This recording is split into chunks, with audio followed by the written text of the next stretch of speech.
Le ministre des Transports, Clément Beaune, a annoncé mardi 28 mars 2023 l'élévation de l'âge minimum de 12 à 14 ans pour l'utilisation des trottinettes électriques. Cette mesure vise à garantir la sécurité des usagers et des piétons en réglementant mieux l'accès à ce moyen de transport aux adolescents. Cette décision fait suite à de nombreux accidents impliquant des jeunes utilisateurs de trottinettes électriques qui ont soulevé des questions sur la responsabilité et la maturité des conducteurs. Elle intervient à quelques jours de la consultation parisienne sur l'interdiction des trottinettes électriques dans la capitale. Alors que nous sommes en pleine pré-panique bancaire, que les gens ont peur, que le monde retient son souffle, des États-Unis et de sa Silicon Valley Bank aux alpages suisses, où nos amis helvètes ont dû sauver le Crédit Suisse, sans oublier la grosse et plantureuse Deutsche Bank. Partout, les banques vacillent et leur solidité est sujette à caution. C'est dans ce contexte particulièrement tendu que le parquet national financier a décidé, accompagné de 6 procureurs allemands, de procéder à la perquisition de 5 banques en France, dont 3 de nos établissements majeurs, à savoir BNP, Natixis et Société Générale.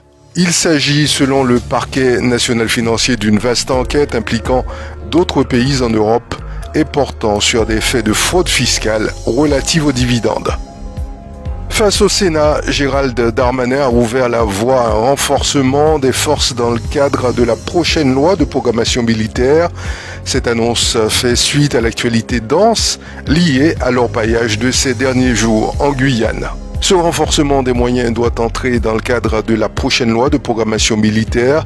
Cette dernière, qui couvre la période 2024-2030, doit être présentée en Conseil des ministres le 6 avril prochain. Familles, civils, militaires, membres du GIGN sous leur cagoule, tous sont venus rendre un dernier hommage au maréchal des logis, chef Arnaud Blanc, au cœur de la caserne de gendarmerie de la Madeleine le 28 mars dernier.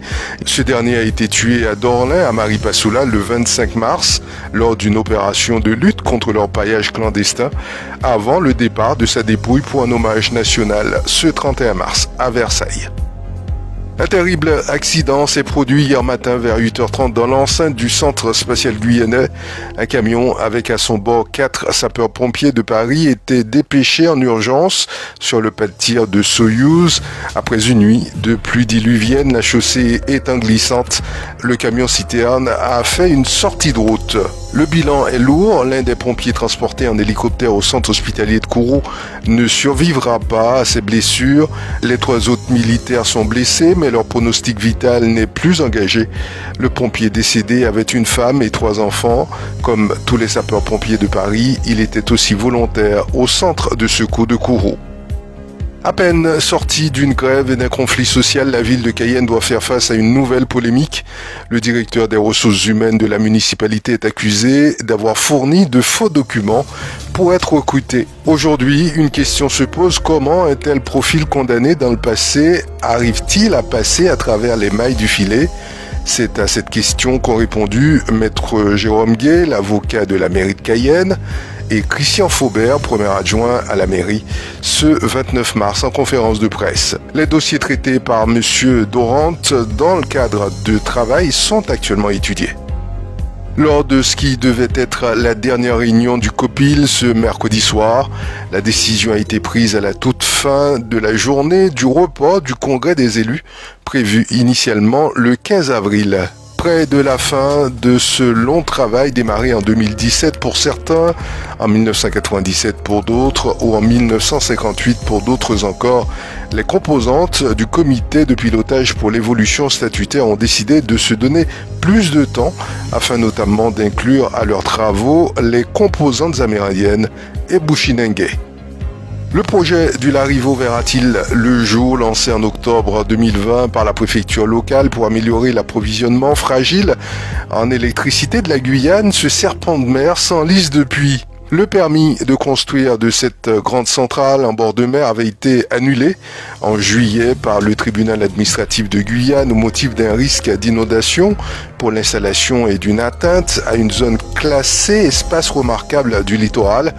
Mais la juridiction bordelaise a annulé à son tour ce jugement, validant comme en février l'analyse de la préfecture de Guyane selon laquelle il n'existe pas, je cite, de solution satisfaisante autre que celle retenue pour l'implantation de la nouvelle centrale thermique. Fin de citation. La Cour administrative d'appel de Bordeaux avait aussi confirmé en février l'autorisation environnementale du plan. Les rencontres économie et biodiversité se tiennent à l'Université de la Guyane. 2 journées d'échanges organisées par la collectivité territoriale de Guyane pour favoriser un développement économique respectueux du vivant en soutenant l'alimentation durable et l'écotourisme en Guyane. L'État a fixé l'autosuffisance alimentaire comme l'une de ses politiques prioritaires. La méthode de travail est décentralisée. Chaque territoire doit rendre sa feuille de route pour y parvenir d'ici au mois prochain. La Guyane partage cet objectif, mais par de loin. Chaque année, plus de 140 000 tonnes de produits alimentaires sont importés, avec en particulier des boissons sucrées et de la volaille. L'agriculture biologique ne représente que 11% de la surface agricole utile. Il faut aussi faire avec le changement climatique. Il y a eu davantage de pluie ces 3 dernières années avec pour conséquence immédiate un rendement plus faible des fruits et avec l'inflation, le prix de l'alimentation pour les animaux a été multiplié par 2. En Outre-mer, le Téléthon 2022 a recueilli 808 045 €.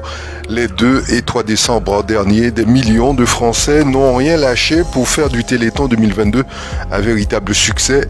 Qu'ils aient fait un don ou participé aux milliers d'animations partout en France, la mobilisation de tous a été exceptionnelle et a permis de collecter 90 839 067 €. Ce formidable résultat, le meilleur depuis 2016, montre à quel point les Français ont fait leur le combat des familles. En Guyane, il a été récolté 56 607 €. Sachez que le Téléthon 2023 aura lieu les 8 et 9 décembre. Vous pouvez rejoindre dès maintenant les milliers de bénévoles qui préparent cette nouvelle édition. Ce vendredi 31 mars retentiront à l'auditorium Edmond-Édouard Delancre les sonorités mélodieuses des flûtes et du piano de 3 musiciennes de talent. Un trio composé de Michael Ngo, Yam Angan, Laure de Brécy, toutes les 2 flûtistes, et de Cécile Carion, pianiste. Le trio interporel s'exprimera sur un répertoire original de compositrices. Le public mélomane, amateur de musique classique, ne devrait pas manquer ce moment. C'est la fin de ce flash, je vous remercie de l'avoir suivi. J'aurai le plaisir de vous retrouver lundi sur Radio Mayuri Campus.